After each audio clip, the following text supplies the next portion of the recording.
Dear students, lecture 1 में हमने discuss किया था केमिकल रिएक्शंस क्या होता है और उसमें हमने काफी डेली लाइफ से रिलेटेड एग्जांपल्स भी लिए थे और हमने यहाँ पे सीखा था कि केमिकल रिएक्शन को कैसे हम पहचानते हैं। ठीक है, और उसमें हमने ये सीखा था कि केमिकल रिएक्शन एक चेंज है जिसमें इनिशियल सब्सटेंस जो है वो एक नए सब्सटेंस में कन्वर्ट हो जाता है और इनिशियल सब्सटेंस की केमिकल प्रॉपर्टीज और नए सब्सटेंस की केमिकल प्रॉपर्टीज में फर्क होता है। ठीक है, ये हमने सीखा था और मैंने आपको आयंस की एक लिस्ट दी थी यहाँ पे और उसके सिंबल्स और उनकी वैलेंसीज को आपको याद करने के लिए कहा था। तो अगर आप ये सब चीजें देख चुके हो और समझ चुके हो तो आप आज का वीडियो लेक्चर देखिए और अदरवाइज नहीं तो आप पीछे लेक्चर 1 पहले देख लीजिए, फिर आपको यहाँ से समझ में आएगा। ठीक है, तो चलिए आज हम आगे शुरू करते हैं लेक्चर 2 में केमिकल इक्वेशंस और रिएक्शन के बारे में डिटेल से जानने के लिए। तो आज हम यहाँ पे कवर करने वाले हैं identification of reaction, reactants and products, word equation, chemical equations, balanced chemical equations, unbalanced chemical equations, skeletal chemical equation. ये दोनों सेम चीजें हैं, अलग अलग नाम है। ठीक है, balancing chemical equation, symbols of physical states, reaction conditions. ठीक है, तो ये सब चीजें आज हम कवर करने वाले हैं। ठीक, तो चलिए स्टार्ट करते हैं हम लोग। कोई भी केमिकल रिएक्शन जब होता है तो वो कुछ ना कुछ पहचान छोड़ता है। ठीक है, कुछ ना कुछ आइडेंटिफिकेशन के मार्क्स छोड़ता है जिसको हमें समझना है। ठीक है, चलिए हम देखते हैं यहाँ पे बहुत इंपॉर्टेंट चीज है ये, इसको हम समझ लेते हैं। ठीक है, during a chemical reaction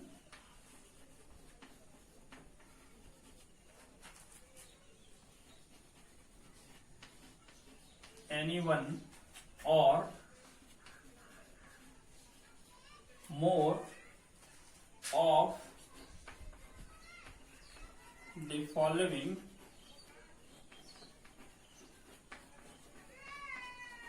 things may be or can be observed। जब भी कोई केमिकल रिएक्शन होता है तो अभी मैं यहाँ कुछ चीजें बताऊंगा, उनमें से कोई एक या एक से ज्यादा चीज ऑब्जर्व हो सकता है। ठीक है, क्या क्या हो सकता है? हो सकता है कि कोई गैस इवॉल्व हो। ठीक है, इवोल्यूशन ऑफ गैस। ठीक है, केमिकल रिएक्शन में गैस भी इवॉल्व हो सकता है, वो भी क्या है, केमिकल रिएक्शन के कैरेक्टरिस्टिक है। ठीक, नेक्स्ट हो सकता है कि चेंज इन टेम्परेचर हो जाए, चेंज इन टेम्परेचर। और क्या हो सकता है? Change in physical state, change in physical state. और क्या हो सकता है? Change in colour, change in colour. ठीक है, ये कुछ ऑब्जर्वेशंस है जो केमिकल रिएक्शंस के दौरान होते हैं। ठीक है, तो चलिए हम कुछ एग्जांपल्स लेते हैं और समझते हैं कि किस तरह से गैस का इवोल्यूशन होता है, किस तरह से चेंज इन टेम्परेचर होता है, किस तरह से फिजिकल स्टेट चेंज होता है। ठीक है, और किस तरह से कलर चेंज होता है। इनके अलावा भी कुछ ऑब्जर्वेशंस देखने को मिलेगा जिसके बारे में हम बात करेंगे। ठीक है, और क्या हो सकता है? Formation of precipitate, formation of precipitate. ठीक है, ये भी हो सकता है केमिकल रिएक्शंस के दौरान।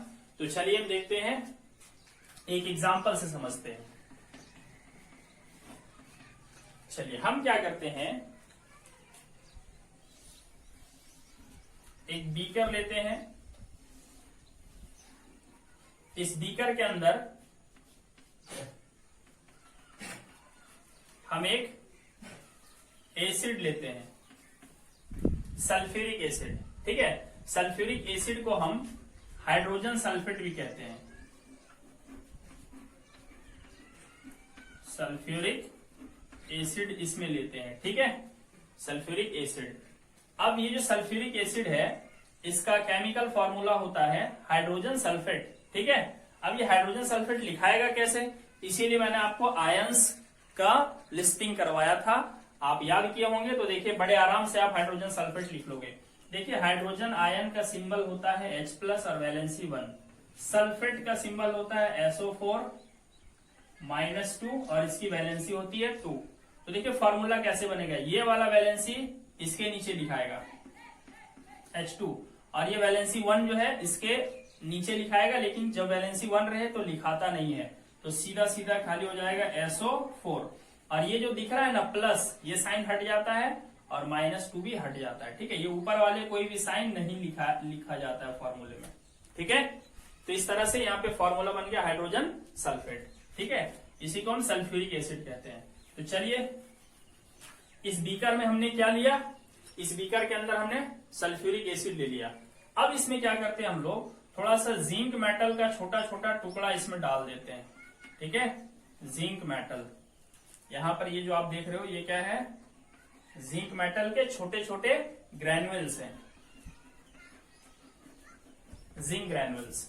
अब क्या है, शुरू में हमने क्या क्या लिया, सल्फ्यूरिक एसिड लिया और जिंक ग्रैन्युल्स लिया।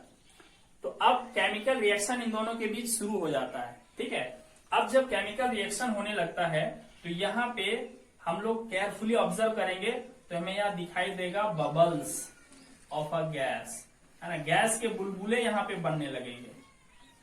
ठीक है, ये जो जिंक मेटल का सरफेस है उसके चारों तरफ गैस के बुलबुले बनने लगेंगे। अब ये जो गैस यहाँ पे बनता है स्टूडेंट्स, वो होता है हाइड्रोजन गैस।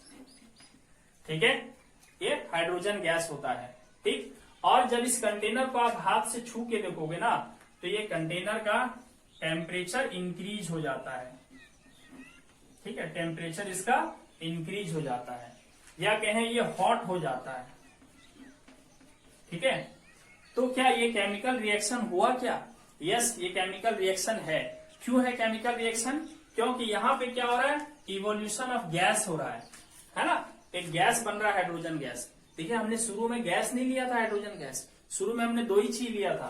क्या क्या लिया था, एक लिया था सल्फ्यूरिक एसिड, दूसरा हमने लिया था जिंक। ठीक, तो इनिशियल सब्सटेंस मेरा सल्फ्यूरिक एसिड हो गया और जिंक हो गया। ठीक है, अब एक नया चीज बना, यहाँ पे कौन सा चीज बना, हाइड्रोजन गैस। तो देखिए यहाँ पे नया चीज बन रहा है ना, तो केमिकल रिएक्शन में यही तो होता है, एक नई चीज बनती है। ठीक, और नई चीज बनती है और उस नई चीज की प्रॉपर्टीज शुरू वाले इनिशियल चीजों से अलग अलग होती है। ठीक, तो ये केमिकल रिएक्शन है क्योंकि यहाँ पे इवोल्यूशन ऑफ गैस हुआ। और क्या हुआ यहाँ पे, देखिए ये हॉट हो गया, इसका टेम्परेचर चेंज हो गया। चेंज होना का मतलब बढ़ना भी हो सकता है, घटना भी हो सकता है। तो यहाँ चेंज इन टेम्परेचर भी यहाँ पे ऑब्जर्व किया गया। और क्या हुआ यहाँ पे, यहाँ पर फिजिकल स्टेट भी बदल गया। देखिए सल्फ्यूरिक एसिड जो हम लिए थे ना, ये लिक्विड स्टेट में था और लिक्विड के लिए हम L लिखते हैं। ठीक, और जो जिंक ग्रैन्युल्स लिए थे, है ना, मेटल, जिंक मेटल जो होता है, सारा मेटल सॉलिड स्टेट में होता है, सिर्फ मरकरी छोड़ करके। ठीक है, मरकरी रूम टेम्परेचर पे लिक्विड होता है। तो जिंक मेटल जो है ये सॉलिड स्टेट में था, तो हमने सॉलिड स्टेट में लिया था और लिक्विड स्टेट में, और जो प्रोडक्ट मिला वो तो गैस है। और गैस को हम शॉर्ट में सिर्फ G से दिखा देते हैं। ठीक है, तो यहां पर क्या हो रहा है, फिजिकल स्टेट भी चेंज हो रहा है। ठीक है, तो किसी एक केमिकल रिएक्शन के दौरान, है ना, इन ऑब्जर्वेशंस में से एक या एक से ज्यादा चीजें हमें देखने को मिल सकती हैं। ठीक है, तो ये क्या हो गया, एक केमिकल रिएक्शन हो गया। ठीक है, चलिए एक और लेते हैं हम लोग।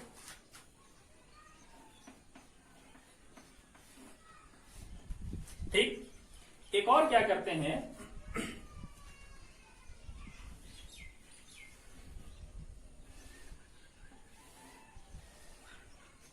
एक बीकर है, इसमें हम लेड नाइट्रेट लेते हैं, लेड नाइट्रेट। ठीक है, इसका हम फॉर्मूला भी अभी लिखना सिखाएंगे आगे। ठीक है, और लेड नाइट्रेट के बाद, ठीक है, हम इसमें पोटेशियम आयोडाइड मिला देते हैं, ठीक है, पोटेशियम आयोडाइड, पोटेशियम आयोडाइड मिला देते हैं।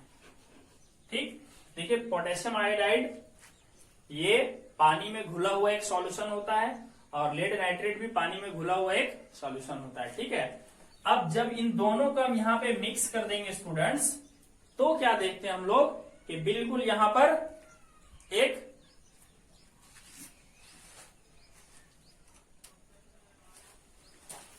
अजीब सा चेंज हमको देखने को मिलता है। चेंज ये मिलता है जब पोटेशियम आयोडाइड हम लेते हैं ना, तो ये तो कलरलेस होता है, इसका कोई कलर नहीं होता। ठीक है, ये कलरलेस होता है। और लेड नाइट्रेट भी लेते हैं तो ये भी कलरलेस ही होता है। ठीक, लेकिन जैसे ही दोनों को हम मिक्स कर देते हैं, पोटेशियम आयोडाइड को और लेड नाइट्रेट को, तो यहां पर बिल्कुल येलो कलर का एक कंपाउंड बन जाता है। यहाँ पे बिल्कुल इसका कलर जो है वो येलो हो सकता है। ठीक है, येलो कलर का एक कंपाउंड बन जाता है। ठीक है, और ये जो येलो कलर का कंपाउंड बनता है ना, ये होता है लेड आयोडाइड। क्या होता है? Lead iodide. ठीक है, तो इस वाले केमिकल रिएक्शन में हमने क्या देखा? हमने ये देखा कि चेंज इन कलर ऑब्जर्व हुआ। ठीक है, जब पोटेशियम आयोडाइड लेड नाइट्रेट के साथ रिएक्ट करता है तो येलो कलर का लेड आयोडाइड बन जाता है। ठीक है, येलो कलर का लेड आयोडाइड बन जाता है। ठीक है, अब देखिए क्या है, इस रिएक्शन में क्या हुआ कि हमने क्या ऑब्जर्व किया? चेंज इन कलर हमने यहाँ पे ऑब्जर्व किया। तो ये भी एक केमिकल रिएक्शन है ना। अब देखिए केमिकल रिएक्शन में क्या बताया था, जो इनिशियल सब्सटेंस होता है, इनिशियल सब्सटेंस जो केमिकल रिएक्शन में पार्टिसिपेट करते हैं शुरू में, जैसे पोटेशियम आयोडाइड हो गया और लेड नाइट्रेट, तो ये दोनों चीजें है ना मिलके एक नया सब्सटेंस बनाया। कौन सा चीज? लेड आयोडाइड, है ना। तो ये भी केमिकल रिएक्शन है। ठीक है, एक और चीज हम लोग देखते हैं।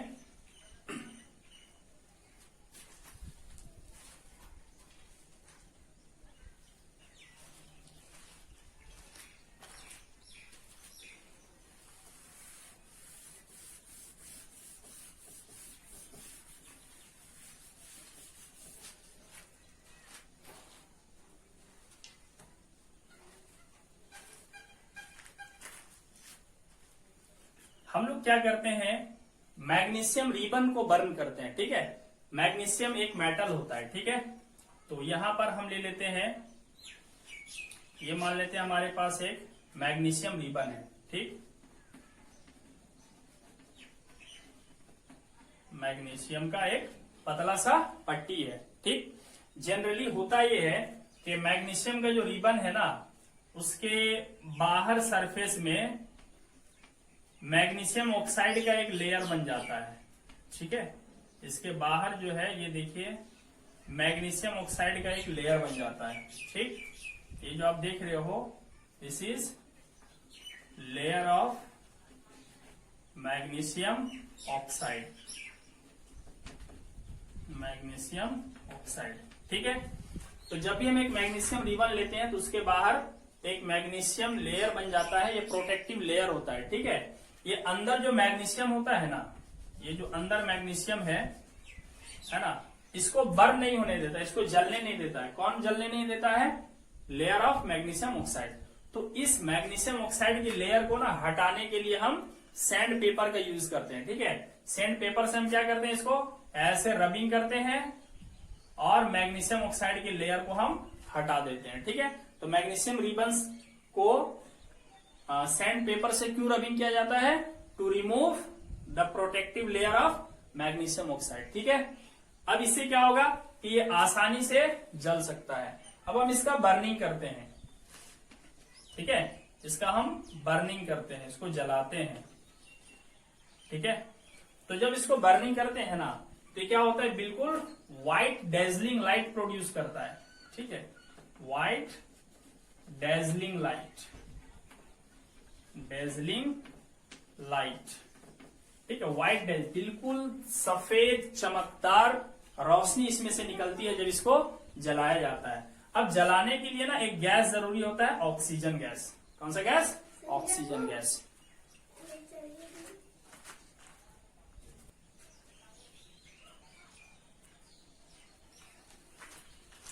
तो क्या होता है, मैग्नीशियम जो ऑक्सीजन के साथ रिएक्शन करता है और यहाँ पे व्हाइट पाउडर हमको मिलता है। ठीक है, व्हाइट पाउडर।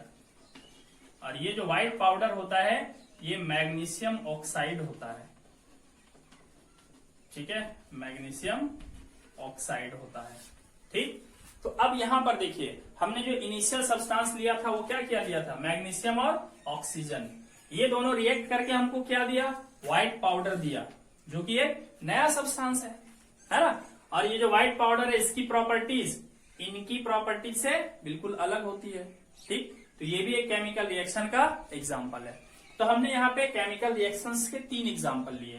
पहला क्या लिया, reaction between sulphuric acid and zinc. ठीक है, दूसरा क्या लिया, reaction between lead nitrate and potassium iodide. तीसरा हमने क्या लिया, reaction between magnesium and oxygen. ठीक है, तो ये 3 रिएक्शंस हमने यहाँ पे लिया। इसमें हमने क्या ऑब्जर्व किया, इसमें हमने चेंज इन टेम्परेचर देखा, चेंज इन फिजिकल स्टेट देखा। ठीक है, और यहाँ पे क्या हो रहा था कि जो है इवोल्यूशन ऑफ गैस भी हुआ। ठीक है, अच्छा यहाँ पर हमने क्या ऑब्जर्व किया, चेंज इन कलर। ठीक है, यहाँ पे कलर चेंज हो गया। यहाँ पर हमने क्या ऑब्जर्व किया कि जब ये रिएक्शन करता है तो व्हाइट डेजलिंग लाइट प्रोड्यूस करता है और ऑक्सीजन चूंकि यहाँ पे गैसियस स्टेट में है, लेकिन हमको जो व्हाइट पाउडर मिलता है ना ये सॉलिड स्टेट में होता है। तो यहाँ पे स्टेट चेंज हुआ। ठीक है, तो स्टूडेंट्स इस तरह से केमिकल रिएक्शंस के दौरान कोई भी ऑब्जर्वेशन देखा जा सकता है और हम केमिकल रिएक्शंस को आइडेंटिफाई कर सकते हैं। केमिकल रिएक्शन हुआ या नहीं ये हम पहचान सकते हैं।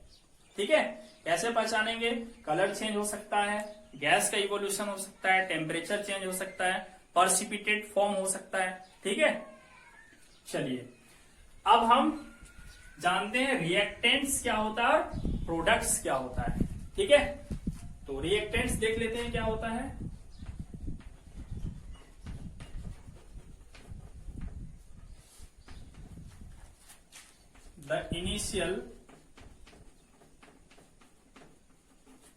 The initial substance that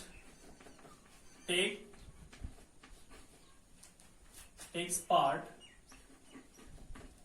in a chemical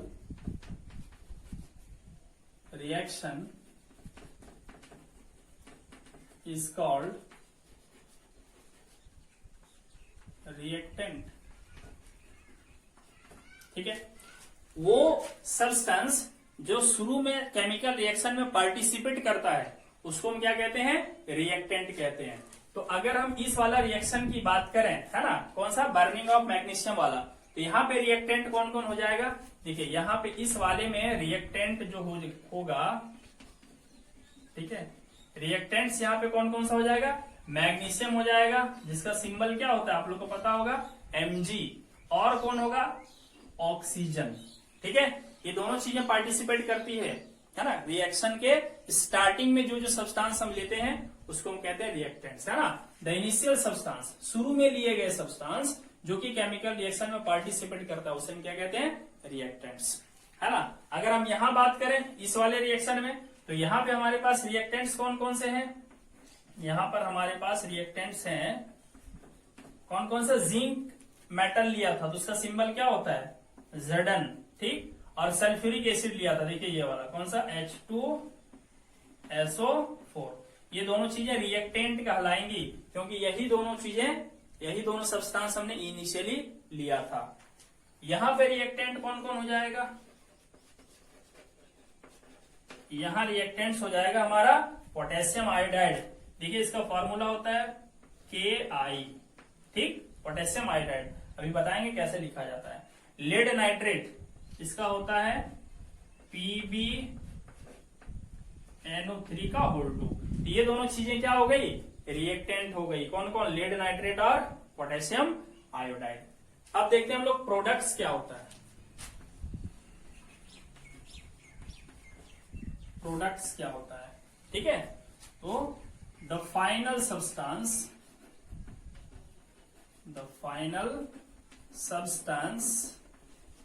that we get at the end of a reaction, at the end of a reaction is called product. ठीक है, रिएक्शन जब एंड होता है उस समय जो फाइनल सब्सटेंस हमको मिलता है उसको हम क्या बोलते हैं, प्रोडक्ट। जैसे इस वाले रिएक्शन में देखिए प्रोडक्ट क्या हो जाएगा, क्या मिला था हमको लास्ट में, मैग्नीशियम ऑक्साइड मिला था, तो मैग्नीशियम ऑक्साइड का फॉर्मूला होता है Mg, तो ये यहाँ पे क्या हो गया, प्रोडक्ट हो गया। ठीक, अच्छा यहाँ पे प्रोडक्ट हमें क्या मिलेगा, तो एक प्रोडक्ट आपको बताया था हाइड्रोजन गैस मिलेगा, ठीक है, और दूसरा एक प्रोडक्ट मिलेगा यहाँ पे जिंक सल्फेट। अभी आपको आगे मैं बताता हूँ क्या क्या प्रोडक्ट मिलेंगे, ये भी आपको पता चल जाएगा। ठीक है, चलिए यहाँ पे हमें एक प्रोडक्ट हमको मिलता है लेड, है ना, यहाँ पे प्रोडक्ट शायद नीचे नहीं दिखेगा, मैं ऊपर लिख देता हूँ। ठीक है, प्रोडक्ट, यहाँ प्रोडक्ट कौन सा चीज आएगा, एक तो लेड आयोडाइड, लेड आयोडाइड का फॉर्मूला होता है PbI2, ठीक है, और एक चीज बनेगा यहाँ पे पोटेशियम नाइट्रेट, है ना, potassium nitrate KNO3, potassium nitrate. तो ये प्रोडक्ट्स हो गए यहाँ पे। ठीक है स्टूडेंट्स, तो क्लियर है। रिएक्टेंट्स क्या होता है, केमिकल रिएक्शन के इनिशियल में जो सब्सटेंस हम लेते हैं उसे रिएक्टेंट कहते हैं, और प्रोडक्ट क्या होता है, केमिकल रिएक्शन खत्म हो जाने के एंड पे, है ना, केमिकल रिएक्शन कंप्लीट हो जाने के एंड पे हमें जो सब्सटेंस मिलता है उसे हम क्या कहते हैं, प्रोडक्ट्स। चलिए अब हम देखते हैं वर्ड इक्वेशन क्या होता है। ठीक,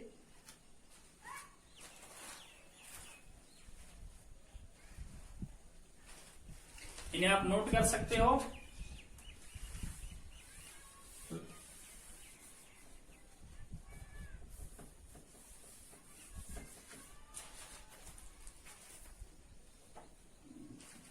आइए देखते हैं वर्ड इक्वेशन क्या होता है।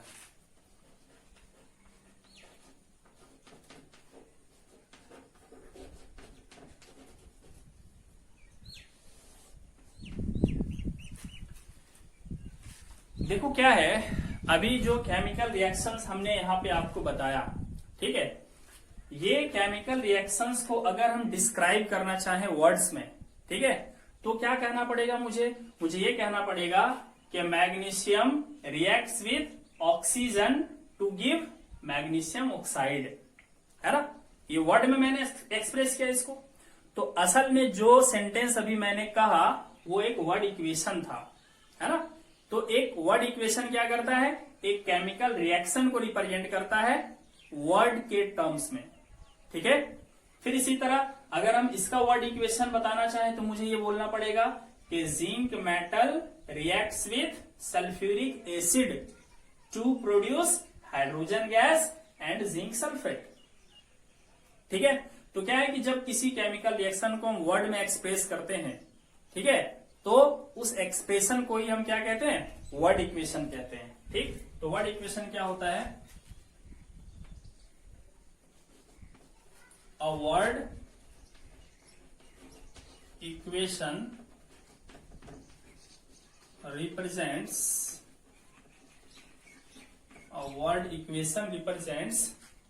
a chemical reaction,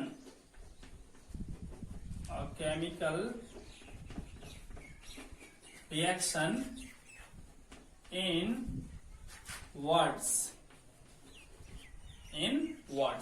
ठीक है। वर्ड इक्वेशन क्या करता है, केमिकल इक्वेशन को रिप्रेजेंट करता है वर्ड्स में, ठीक है। चलिए इसके एग्जाम्पल ले लेते हैं, ठीक है।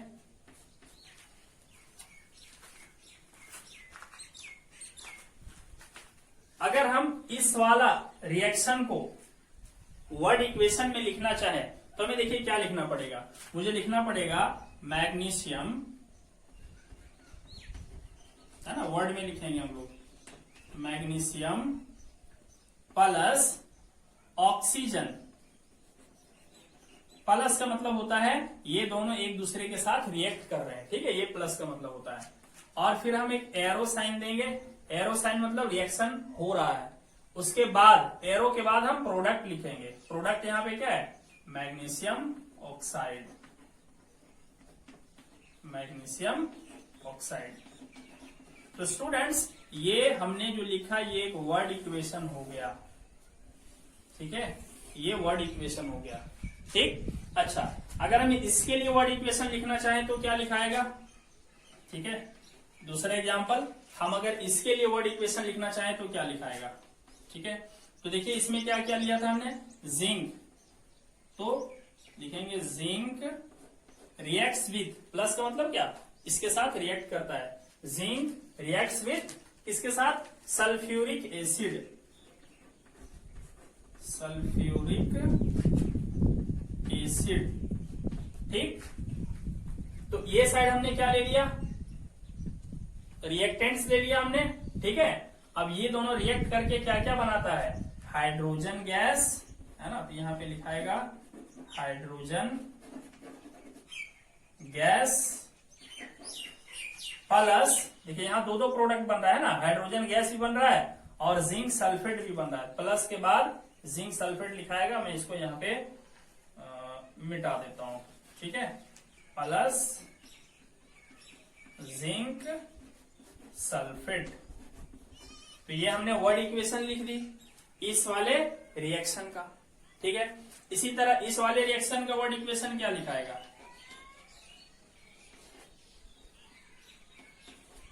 इस वाले का वर्ड इक्वेशन क्या लिखाएगा, पोटेशियम आयोडाइड, पोटेशियम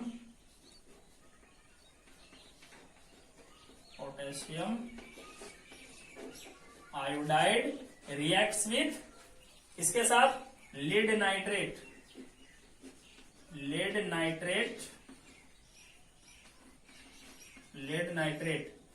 और प्रोडक्ट हमें क्या क्या मिलता है, वो एरो के लेफ्ट साइड में राइट साइड में लिख देंगे, प्रोडक्ट हमें मिलता है लीड आयोडाइड,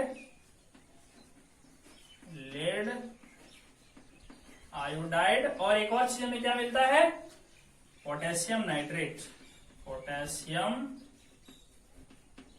पोटेशियम, इसको हटा देता हूं थोड़ा सा, पोटेशियम नाइट्रेट, मैं यहीं पे लिख देता हूं लेड आयोडाइड, ठीक है। तो ये हमने वर्ड इक्वेशन लिख दी इस वाले केमिकल रिएक्शन की, ठीक है। तो जब भी आपको वर्ड इक्वेशन लिखना हो तो जो रिएक्टेंट्स होंगे उसे आप लेफ्ट साइड में लिखेंगे, एक से ज्यादा रिएक्टेंट होगा तो वहां पे प्लस साइन लगा दोगे, ठीक, और जो प्रोडक्ट हमें मिलेगा उसे आप राइट साइड में लिखेंगे। अगर एक ही प्रोडक्ट है तो एक ही लिखिए, एक से ज्यादा है तो बीच में प्लस साइन डाल करके लिखते जाएंगे, ठीक है। तो स्टूडेंट्स हमने वर्ड इक्वेशन देखा कि क्या होता है ना, फिर से वर्ड इक्वेशन क्या है भाई, a word equation represents a chemical reaction in words, ठीक। चलिए अब हम देखते हैं कि केमिकल इक्वेशन क्या होता है, ठीक है। चलिए हम यहां पे देखेंगे केमिकल इक्वेशन क्या होता है।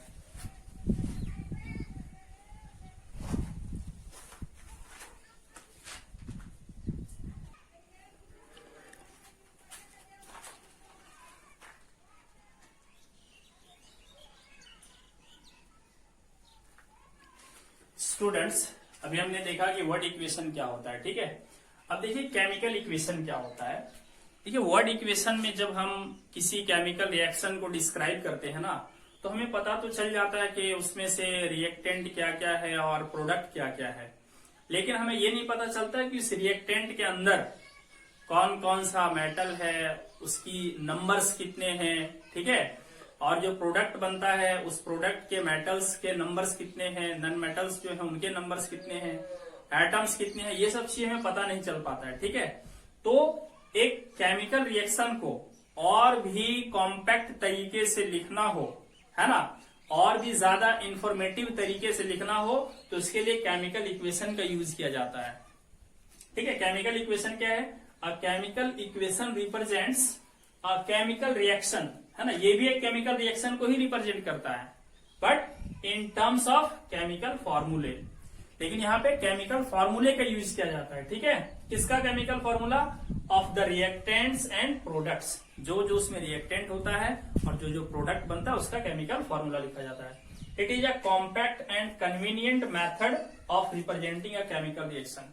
एक केमिकल रिएक्शन को आसानी से और कम जगह में, है ना, कम से कम मेहनत में लिखने का एक तरीका है। तो है ना कमाल की चीज केमिकल इक्वेशन, है ना। आइए हम देखते हैं कि केमिकल इक्वेशन को कैसे लोग यूज करते हैं और इसका क्या क्या फायदा है। ठीक है, तो अभी हमने वर्ड इक्वेशन एक लिखा था, क्या लिखा था, magnesium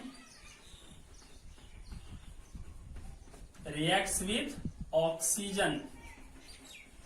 oxygen to give magnesium oxide.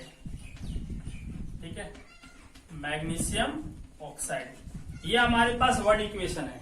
ठीक है, अब हम क्या करेंगे, ये जो वर्ड इक्वेशन इसको ट्रांसलेट कर देंगे हम लोग केमिकल इक्वेशन में। ठीक है, देखिए कैसे ट्रांसलेट करेंगे, है ना।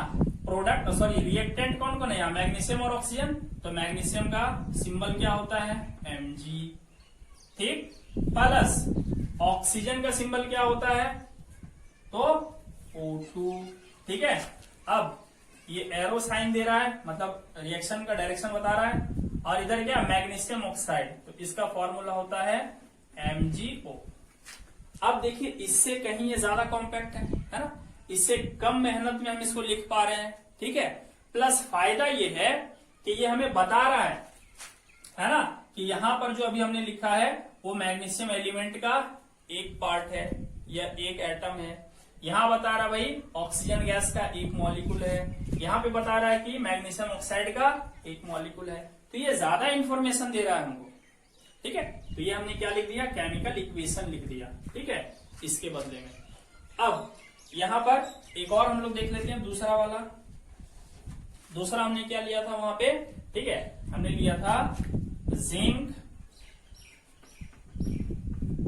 Reacts with sulphuric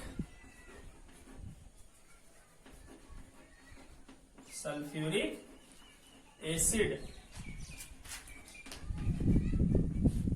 to give, क्या क्या देता था हमको वो, हाइड्रोजन गैस, और क्या देता था, जिंक सल्फेट।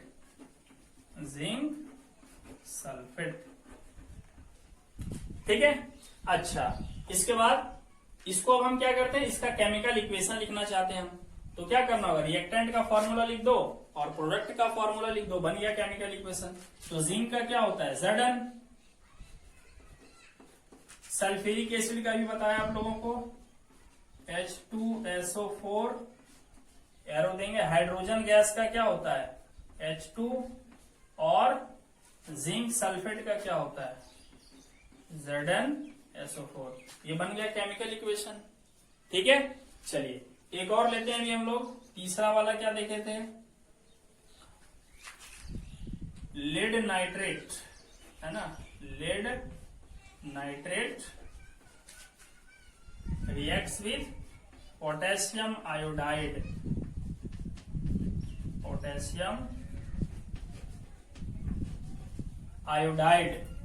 और ये दोनों रिएक्टेंट मिलके क्या क्या प्रोडक्ट देता है, एक देता है लेड आयोडाइड,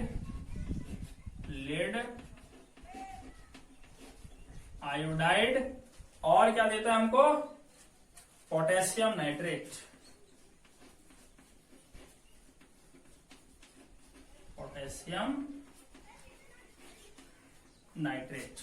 ठीक है, तो ये हो गया वर्ड इक्वेशन। अब हम इसका क्या लिख देंगे, केमिकल इक्वेशन इसको बना देंगे। तो लेड नाइट्रेट का फॉर्मूला होता है PbNO3 का होल 2 प्लस पोटेशियम आयोडाइड का होता है Ki। ये दोनों रिएक्शन करके क्या क्या बनाता है, लेड आयोडाइड, इसका फॉर्मूला होता है PbI2, और पोटेशियम नाइट्रेट का होता है KNO3। तो स्टूडेंट्स इस तरह से हम क्या करते हैं, केमिकल रिएक्शन को वर्ड इक्वेशन में लिख सकते हैं, और वर्ड इक्वेशन से फिर हम केमिकल इक्वेशन बड़े आराम से बना सकते हैं। बट हमें आना क्या चाहिए, फॉर्मूला सबका आना चाहिए। और ये फॉर्मूला लिखना आप कैसे सीख पाओगे, जब आपको आयंस का नॉलेज होगा। चलिए अब हम सीख लेते हैं थोड़ा सा कि ये फॉर्मूला मैंने बनाया कैसे। ठीक है, ताकि आपको भी आसानी हो केमिकल रिएक्शन को केमिकल इक्वेशन के फॉर्म में लिखने में। ठीक है, तो चलिए देख लेते हैं।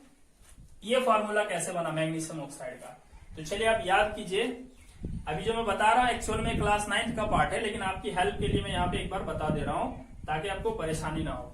चलिए मैग्नीशियम ऑक्साइड है, तो मैग्नीशियम का मैंने आपको सिंबल बताया था Mg2+, और इसकी वैलेंसी 2।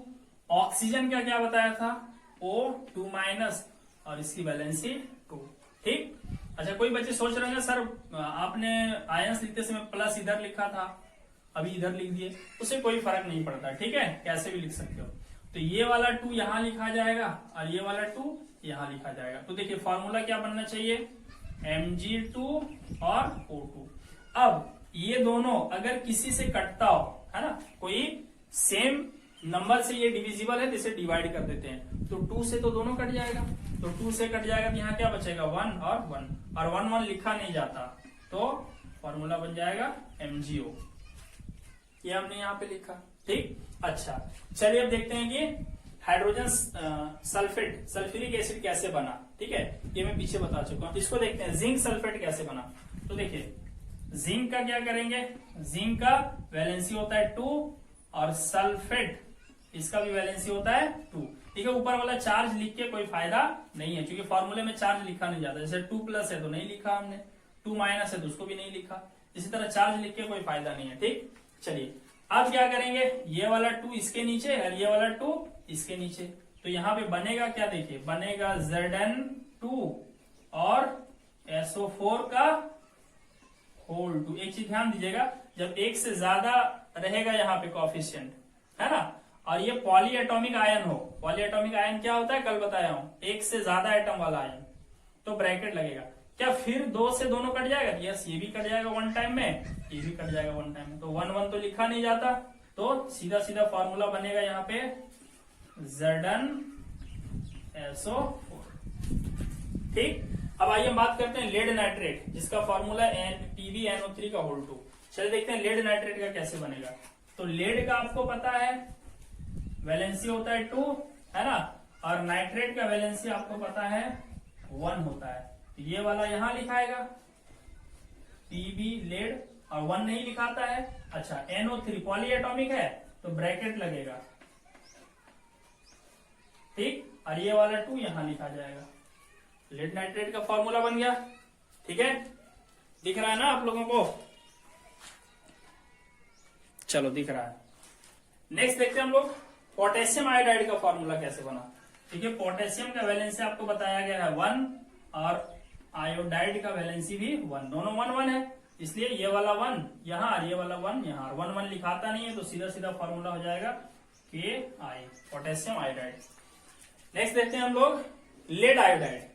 देखिए लेड की वैलेंसी क्या होती है 2 और आयोडाइड का वैलेंसी 1। तो देखिए ये वाला 2 यहाँ चला जाएगा, मैं सीधे सीधे इसको यहाँ लिख देता हूं, और ये 1 यहाँ, और 1 लिखाता नहीं है तो फॉर्मूला ये बन गया PbI2, देख सकते हो। ठीक, इसी तरह पोटेशियम नाइट्रेट का, तो देखिए पोटेशियम का होता है 1 और नाइट्रेट का भी होता है 1। ठीक, तो 1 1 तो लिखाता नहीं, सीधा सीधा फॉर्मूला हो गया KNO3, पोटेशियम नाइट्रेट। ठीक है, तो स्टूडेंट्स अगर आपको वैलेंसी याद है और आयंस का सिंबल याद है, आप बड़े आराम से कोई भी फॉर्मूले को बना लोगे। ठीक है, चलिए अब हम थोड़ा सा और आगे बढ़ते हैं।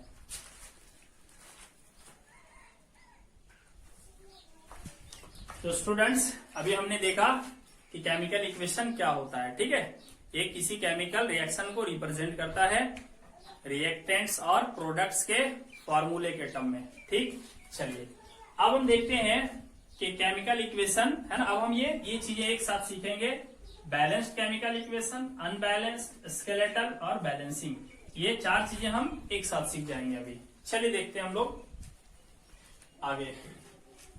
अभी हमें एक रिएक्शन मिला था,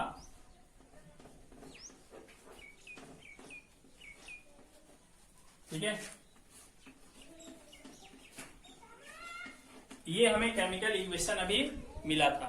ठीक, अब इस केमिकल इक्वेशन में, है ना, हम थोड़ा एक चीज गौर करते हैं। ठीक है, देखिए यहाँ पे हमें कौन कौन सा एलिमेंट यूज करना पड़ा है। ठीक है, चलिए हम देखते हैं एलिमेंट्स।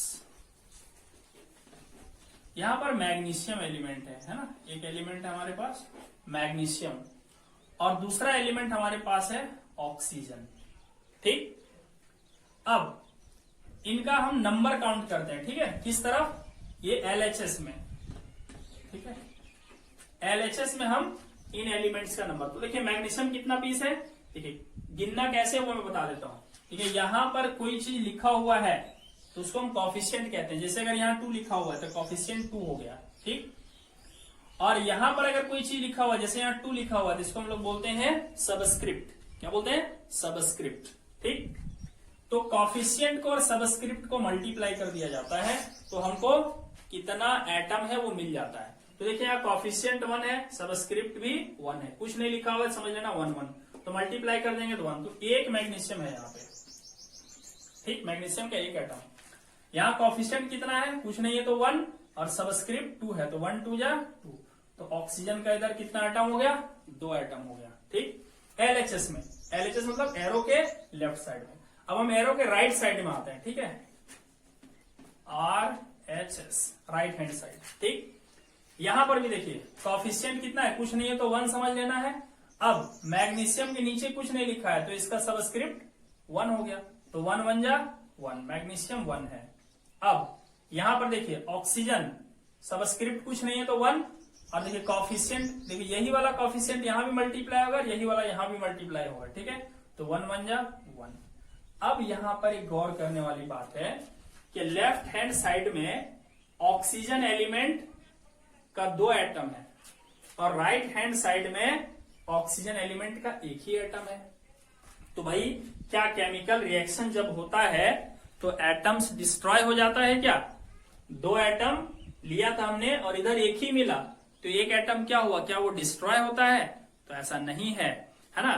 केमिकल रिएक्शन में कभी भी एटम डिस्ट्रॉय नहीं होता है। ठीक है, और ये कहता है लॉ ऑफ कंजर्वेशन ऑफ मास। ठीक है, देखिए क्या है मैं बता देता हूं थोड़ा सा। Law of conservation of mass, law of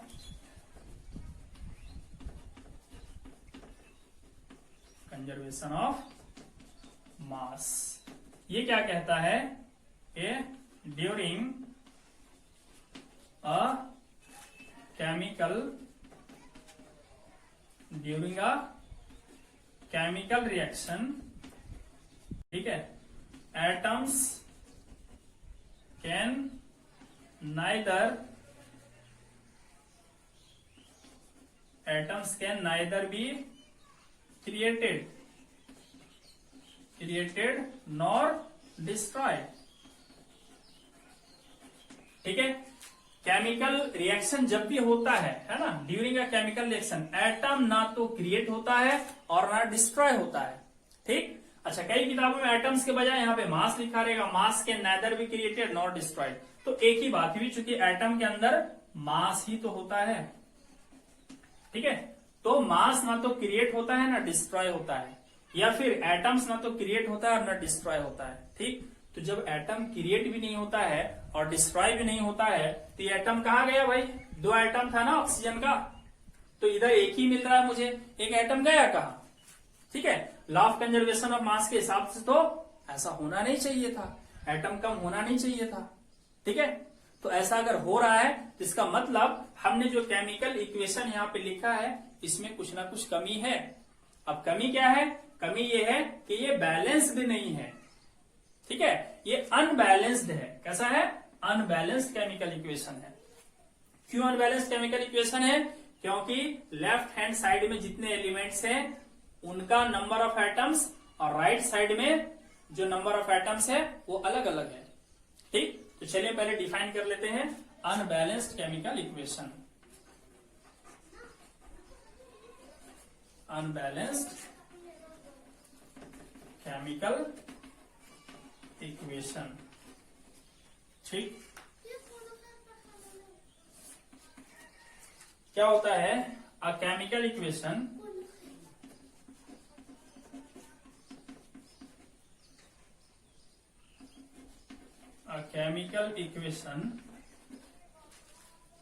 in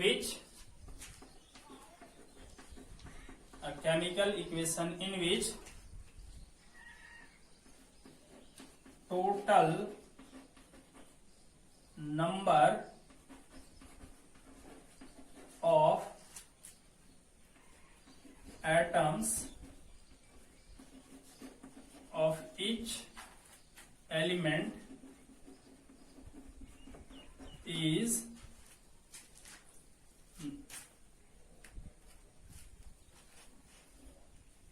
on reactant side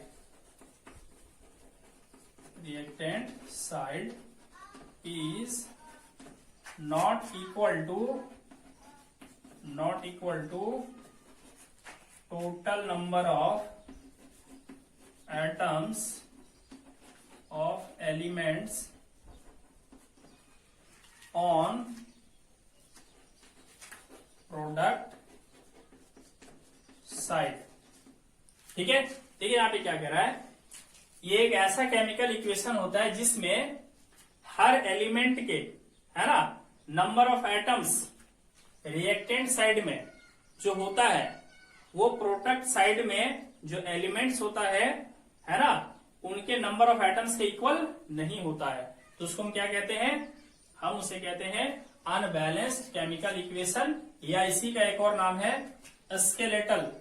ठीक है, इसी का नाम है, देखिए स्केलेटल केमिकल इक्वेशन भी इसी को हम कहते हैं। तो इसका एग्जांपल कौन सा हो गया, अनबैलेंस्ड का एग्जांपल यही वाला, कौन सा, Mg प्लस O2 MgO।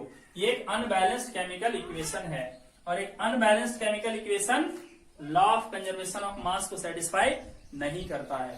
ठीक है, तो क्या करना पड़ेगा, अगर हमारे पास अनबैलेंस्ड केमिकल इक्वेशन है तो क्या हम उसे वैसे ही छोड़ देते हैं, तो नहीं, हमें law of conservation of mass को सेटिस्फाई करने के लिए उसे बैलेंस करना पड़ता है ना। सवाल पूछा जाता है why chemical equations are balanced, chemical equations को बैलेंस क्यों करते हैं, तो आंसर होगा to satisfy the law of conservation of mass, है ना। Law of conservation of mass को सेटिस्फाई करने के लिए हम उसे बैलेंस करते हैं, क्योंकि लॉ ऑफ कंजर्वेशन ऑफ मास कहता है कि केमिकल रिएक्शंस में ना तो एटम्स क्रिएट होता है और ना ही डिस्ट्रॉय होता है।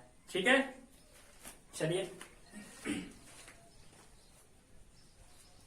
तो हम इसको बैलेंस करना सीखेंगे। ठीक है,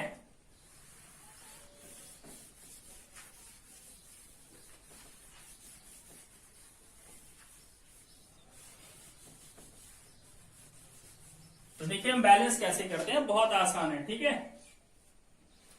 क्लास 10th में जो हम बैलेंस करना सीखेंगे वो कहलाता है हीट एंड ट्रायल मेथड। ठीक है, मतलब इसका कोई फिक्स स्टेप नहीं है, लेकिन फिर भी चलिए हम समझते हैं। जिससे इसको बैलेंस करना है तो क्या करेंगे, जब भी बैलेंस करना हो ना तो आप क्या कीजिए, इसके किनारे किनारे एक बॉक्स लगा दीजिए।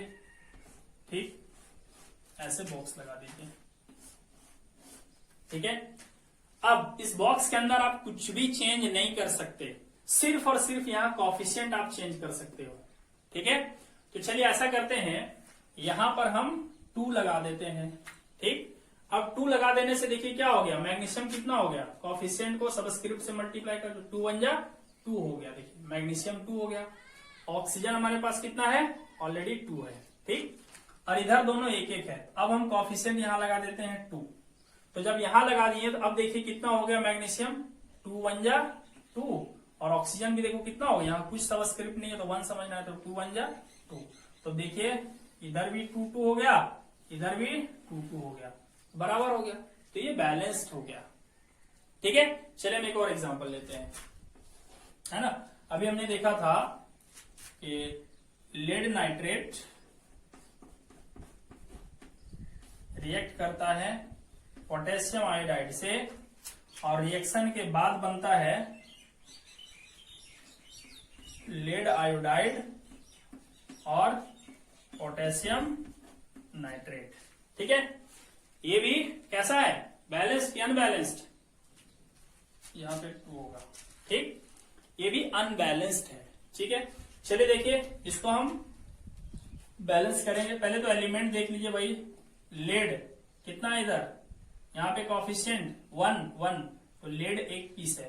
कौन सा साइड की बात कर रहे हैं हम लोग, LHS की बात कर रहे हैं। अच्छा, पॉलीएटॉमिक आयन को ना एक साथ लिखना, ऐसा नहीं कि नाइट्रोजन अलग और ऑक्सीजन अलग कर दोगे, उसमें बहुत दिक्कत होगी। तो कभी भी ब्रैकेट के अंदर जो चीज आपको दिख रहा है ना पॉलीएटॉमिक आयन, इसको आप एक साथ लिख दो। ठीक है, ये कितना पीस है? 2 पीस है। देखिए 1 2 जा 2 है।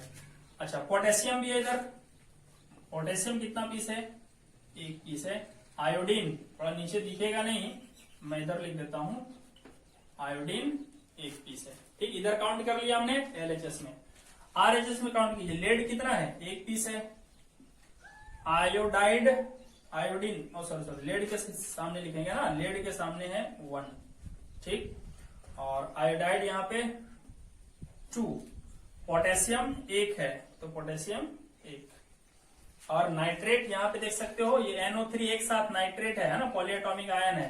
कल बताया था नाइट्रेट का ही सिंबल होता है ना NO3, तो उसको अलग ही लिखना पूरा, ऐसा नहीं कि नाइट्रोजन और ऑक्सीजन अलग अलग कर देना, परेशानी में फंस जाओगे। तो 1 हो गया। तो क्या इक्वल दिख रहा है? ये देखिए LHS में लेफ्ट हैंड साइड, तो लेफ्ट हैंड साइड में जो एलिमेंट्स है उनके एटम्स और राइट हैंड साइड में जो एलिमेंट्स है उनके एटम्स अलग अलग है। तो ये अनबैलेंस्ड केमिकल इक्वेशन है, जिसको बैलेंस कैसे करेंगे? हीट एंड ट्रायल मेथड से। चलिए क्या करते हैं, इधर आयोडीन 2 है, इधर 1 ही है, हम यहाँ 2 लगा देते हैं। ठीक, अब यहाँ 2 लगाने से क्या हो गया? पोटेशियम 2 हो गया। तो चलिए अब हम पोटेशियम को 2 कर देते हैं, और आयोडीन भी कितना हो गया? 2 हो गया। तो आयोडीन यहाँ बैलेंस हो गया। लेड 1 ऑलरेडी है। अब नाइट्रेट इधर 2 है और उधर 1 पीस है, तो ऐसा करते हैं यहाँ 2 लगा देते हैं। यहाँ 2 लगाने से देखो पोटेशियम कितना हो गया? 2K, तो पोटेशियम डबल हो गया। और नाइट्रेट देखिए NO3, नाइट्रेट भी देखिए 2, और ऐसा नहीं कि 2 3 जा 6 मत कर देना, क्योंकि ये पूरा एक ही साथ हमने रखा है, तो इसको सिंगल काउंट करेंगे ऐसे। तो 2 1 जा 2 हो गया, ये भी अब बैलेंस हो गया। देखो लेफ्ट हैंड साइड में 2 2 1 1 2 2 2 2, और आरएचएस में भी पूरा काउंट करके देखो इक्वल हो गया। ठीक है, तो ये बैलेंस्ड हो गया स्टूडेंट्स। इसी तरीके से चलिए हम 1-2 और लेते हैं। तो स्टूडेंट्स यहाँ पे एक क्वेश्चन है, balance the following chemical equations and right symbols of physical states. और जो फिजिकल स्टेट है ना उसके सिंबल्स भी हमें लिखने हैं। ठीक, देखिए यहाँ पे हम 3 चीज एक साथ सीखेंगे, बैलेंसिंग सीखेंगे, सिंबल ऑफ फिजिकल स्टेट सीखेंगे, और रिएक्शन कंडीशंस सीखेंगे। ठीक, तो देखो क्या है, जब भी सॉलिड चीज हो ना तो उसके लिए सिंबल S यूज होता है। ठीक, अगर लिक्विड हो कोई चीज तो उसके लिए L यूज होता है, अगर गैस हो तो उसके लिए G यूज होता है, और अगर कोई चीज पानी में घुला हुआ हो, है ना, डिजॉल्व इन वाटर, है ना, पानी में घुला हुआ हो, तो उसके लिए हम लिखते हैं AQ। ठीक है, और सबको हम स्मॉल ब्रैकेट के अंदर घेर देते हैं। ठीक है, S for solid, L for liquid, G for gas, AQ for aqueous solution. Aqueous solution मतलब पानी में घुला हुआ। ठीक, तो चलिए यहाँ पर हम फिजिकल स्टेट्स, अच्छा कुछ केमिकल रिएक्शन होने के लिए ना कंडीशंस होती हैं, है ना, उन कंडीशंस को भी एरो के ऊपर या नीचे लिखा जाता है। चलिए हम यहाँ पे सीख लेंगे। तो हम फर्स्ट नंबर लेते हैं। ठीक, क्या है यहाँ पे? Fe iron plus H2O water, और फिर यहाँ पे है Fe3O4 प्लस H2। ठीक है स्टूडेंट्स, देखिए क्या है, सबसे पहले हम उसको बैलेंस करते हैं ना जिसका नंबर सबसे ज्यादा है। तो आप देख सकते हो ऑक्सीजन सबसे ज्यादा है, 4 पीस। ठीक, तो पहले ऑक्सीजन बैलेंस करेंगे।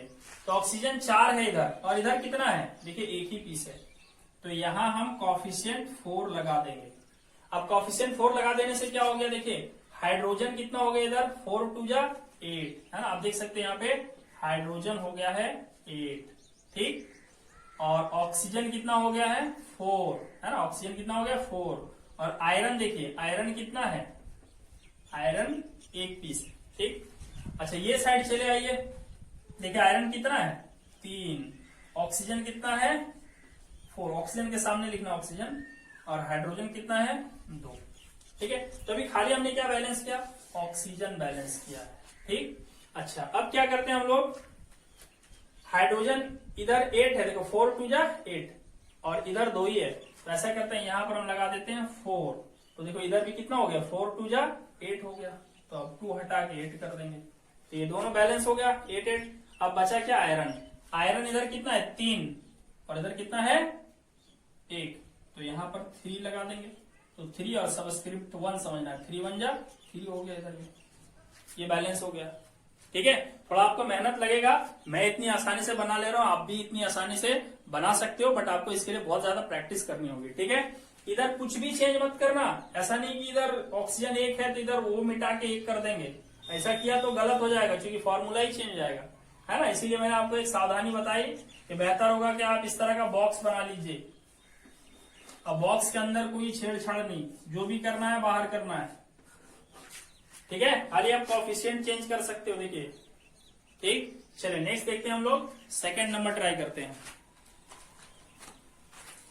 अच्छा, एक और चीज, यहीं पे हम सिंबल भी लिखना सीख जाएंगे। ठीक है, जितना भी मेटल है, सारा मेटल सॉलिड होता है, मैंने आपको बताया, खाली कौन सा छोड़ करके, मरकरी।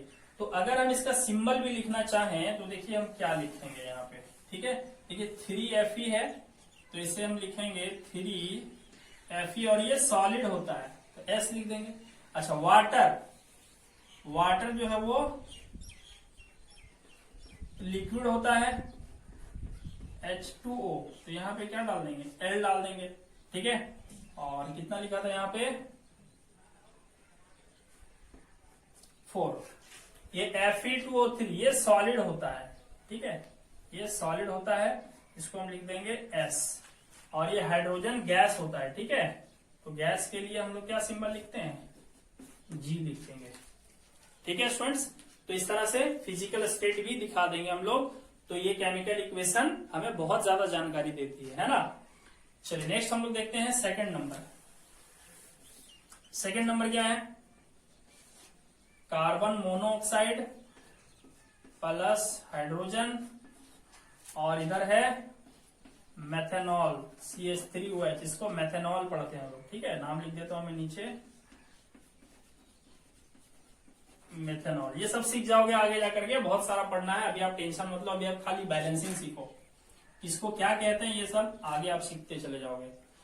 अब यहाँ पे देख सकते हो कार्बन 1 है, इधर भी कार्बन 1 है, ऑक्सीजन 1 है, इधर भी ऑक्सीजन 1 है, इधर हाइड्रोजन 2 है, और इधर हाइड्रोजन 3 यहाँ और 1 यहाँ, 4 हाइड्रोजन है। तो गड़बड़ी सिर्फ हाइड्रोजन का है, तो इधर 4 हाइड्रोजन है, यहाँ 2 लगा देंगे, देखिए 2 2 4 हो गया बैलेंस। ठीक है, तो बैलेंसिंग हो गया। अब हम इसका फिजिकल स्टेट देखिए, मेथेनॉल जो है ना वो लिक्विड स्टेट में होता है, तो इसको L लिख देंगे। हाइड्रोजन गैसियस स्टेट में होता है, हाइड्रोजन गैस, और कार्बन मोनोऑक्साइड ये भी गैस होता है। ठीक, अच्छा, ये वाला जो रिएक्शन है ना, इसके होने की एक कंडीशन है, शर्त है। कंडीशन ये है कि एटमॉस्फेरिक प्रेशर होना चाहिए 340 atm। तो कंडीशंस को हमेशा एरो के ऊपर या नीचे लिखा जाता है। ठीक, ये कोई बड़ी चीज नहीं है बस, और एग्जाम में रहेगा भी तो हिंट दिया रहेगा कि कंडीशन ये है, आपको खाली एरो के ऊपर लिख देना है कंडीशन को, और कुछ नहीं करना है। ठीक, चलिए नेक्स्ट हम लोग देखते हैं थर्ड नंबर। थर्ड नंबर है carbon dioxide, carbon dioxide plus water,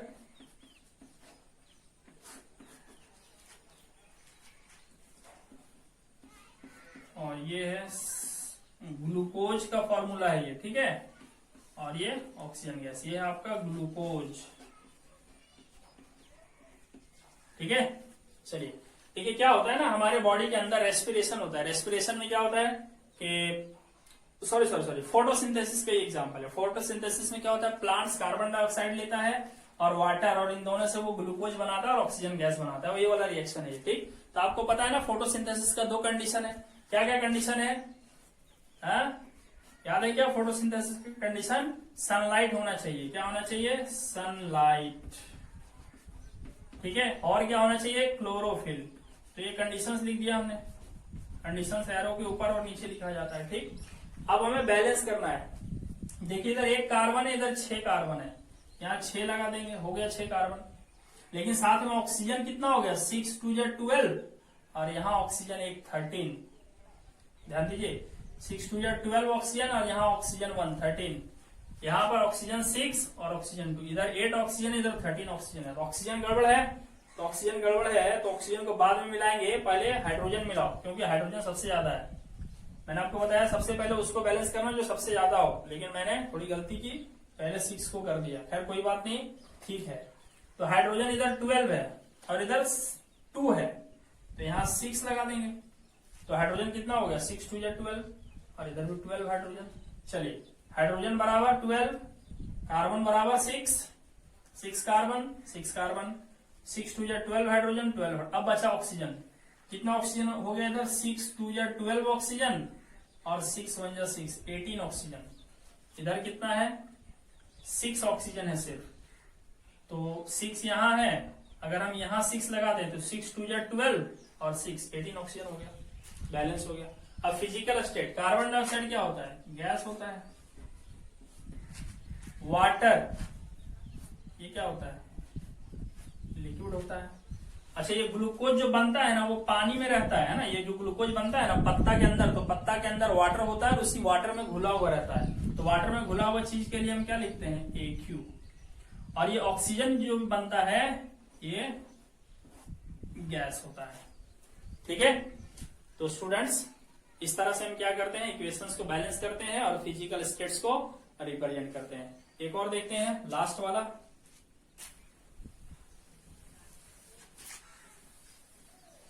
अच्छा, किताब में दे दे कि नहीं ऑक्सीजन जो है वो पानी में घुला हुआ है, तो क्या लिख देना है यहाँ पे, AQ। ठीक है, नेक्स्ट ये वाला बैलेंस करते हैं। चलिए इसको यही बैलेंस कर देते हैं हम लोग। कितना नाइट सोडियम है, 2, और इधर 1, ऑक्सीजन 2, इधर 1। यहाँ पहले ऑक्सीजन बैलेंस कर लेते हैं, इधर 2 है, इधर 2 लगा देते हैं। तो देखिए ऑक्सीजन इधर 2, ऑक्सीजन इधर, देखिए 2 1 जा 2 ऑक्सीजन।